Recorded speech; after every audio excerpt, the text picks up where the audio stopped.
Hello guys, welcome back again in 4B engineers. Unit 1 पढ़ रहे थे वाइब्रेशन का। पार्ट 14 में हम पढ़ेंगे इक्विवेलेंट सिस्टम का अगला जो पार्ट था, that is effect of mass of the shaft. ठीक है, तो मैं हूं आशीष सिंह, आप देख रहे हो 4B इंजीनियर्स। तो चलिए शुरू करते हैं। Okay, in this lecture we have to discuss the effect of mass, effect of अरे बोले तो yes, it's effect of mass of shaft on longitudinal vibration. मतलब आपका जब शाफ्ट लॉन्गिट्यूडनली डायरेक्शन में होगा और उसमें कोई मास लगा होगा, उस मास के कारण आपके शाफ्ट में क्या इफेक्ट पड़ रहा है, इस टाइप के क्वेश्चंस को हम कैसे सॉल्व करेंगे। फॉर एग्जाम्पल, क्वेश्चन कैसे बनेगा कि मास इतना है, इस वेलोसिटी से ये मूव हो रहा है, उसका ओवरऑल लेंथ ये है, तो आप इसका वो निकाल दो। ओवरऑल का निकालने से अच्छा आप किसी एलिमेंट का निकाल लो, उसको इंटीग्रेट कर देना जीरो से, जो ओवरऑल जो लेंथ है। ठीक है, या फिर ऐसे पूछ सकता है ये 20 सेंटीमीटर का शाफ्ट है, तो 10 सेंटीमीटर पे क्या काइनेटिक एनर्जी है। अब तो क्या एनर्जी होगी वहां पे, क्या डिस्प्लेसमेंट, क्या इफेक्ट होगा वहां पे, वो निकालोगे आप फिर। ठीक है, तो वो उसी का तरीका है कैसे निकालना है। Now here consider a shaft carrying a disc of mass m, this is disc of mass m and its free end from free end, where m1 is the mass of shaft per unit length. m is the mass of that disc, और m1 is the mass of shaft per unit length. हर एक length पे जो मास बढ़ता जाएगा, यहाँ पे मास अलग होगा, यहाँ अलग होगा, क्योंकि शाफ्ट का मटेरियल बढ़ते जा रहा है। तो यहाँ नीचे आके देखोगे तो मास शाफ्ट ज्यादा हो जाएगा। ठीक, हर एक यूनिट लेंथ पे मास अलग अलग होगा। ठीक है, तो per unit length mass of shaft m1, L is the length of shaft, ms is the total mass of the shaft. ms क्या है आपका total weight of the shaft, and v is the longitudinal velocity of at free end. Free end से longitudinal vary, v is the longitudinal velocity from fix end से। ठीक है, therefore for consider a small element dx and x distance from the free and. x distance from the free and element का length है dx, और velocity जो हमारा हो रहा है लॉन्गिट्यूडनल वो v है। इन दैट केस आपका जो वेलोसिटी ऑफ इसका एलिमेंट का वेलोसिटी क्या होगा, जब ये मूव करेगा तो ये मास तो मूव होगा, ये भी मूव होगा, तो किस v वेलोसिटी से इनटू ओवरऑल लेंथ कितना है l, और जो एलिमेंट का जो लेंथ लिया वो कितना है x, तो x upon l into v। Clear. Therefore, kinetic energy of that element. अब एनर्जी आपको, इसका इफेक्ट क्या हो रहा है, सबसे पहले तो आप एनर्जी पे कुछ इफेक्ट हो रहा होगा, तो उसका काइनेटिक एनर्जी निकालो।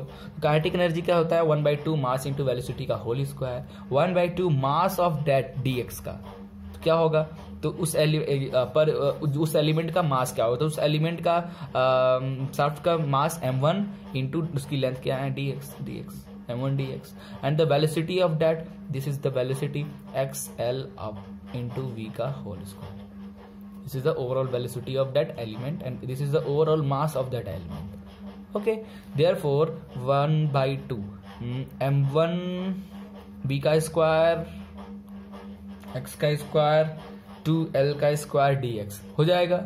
therefore total energy posed by the shaft, total energy क्या हो जाएगा, इसको इंटीग्रेट कर दो 0 से l तक। इंटीग्रेट करोगे 0 से l तक तो वैल्यू को m1 v का बाहर, m1 बाहर हो जाएगा, v बाहर हो जाएगा, 2l स्क्वायर बाहर, x स्क्वायर dx बचेगा, तो x square it is x cube upon 3 integration, और l से 0 तो l इसमें x की जगह पे l रखो, माइनस x की जगह पे 0 रखो, तो आपका l क्यूब अपॉन 3 आ जाएगा, तो l क्यूब और l स्क्वायर कट जाएगा, एक l बचेगा, तो क्वेश्चन आएगा m1 v square l m1/2 m1 v square l upon 3। ये क्वेश्चन बन क्या है आपका, sorry it's mic. Clear, this is the equation number 1। अब now if you assume the mass, अब इस इक्वेशन के अकॉर्डिंग देखो तो आप एज्यूम करो, if you assume the mass ms upon 3 is placed at the free and and the shaft is assumed to be negligible mass, shaft का मास आप भूल जाओ और अज्यूम करो कि मास है ms upon 3 eight fix point, the total kinetic energy of that object is will be 1/2 ms upon 3 का v square. ये तो हमारा निकला उस टोटल शाफ्ट की काइनेटिक एनर्जी कितनी होगी। ठीक है, अब आपका समझ लो फिक्स एंड से कुछ दूरी पे जो आपका जो वो हैगा वो ms/3 है, इन दैट केस जो शाफ्ट का ओवरऑल मास होगा उसको आप निग्लेक्ट करोगे and the total kinetic energy जो निकलेगा एट दैट पॉइंट जहां पे मास ms/3 होगा that is same. Clear? Same. ठीक है, नहीं समझ में आया?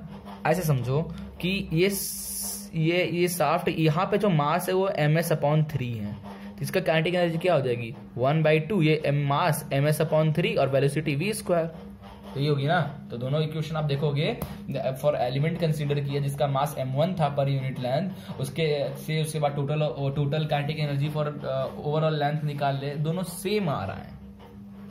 Therefore, equation 1 and 2 we can see that the whole shaft is dynamically equivalent to 1/3 of its mass.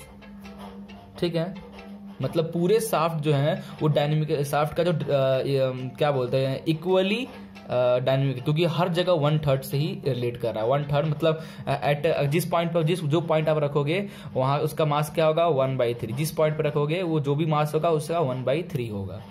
ठीक है, for its free and. Therefore, the inertia of the shaft may be allowed for by adding 1/3 of its mass to the disk at free end. ठीक है, therefore the natural frequency will be, अभी आपने natural frequency spring के लिए निकाला था उसमें भी k/m+ms/3 आया था, इन दैट के सेम बस kt स्प्रिंग की यहाँ पे आपके kt क्या हो जाएगा शाफ्ट का stiffness, torsional stiffness of that shaft. Clear? बस ऐसा ही था यार, न्यूमेरिकल आप देख लेना, मजा आएगा करने में।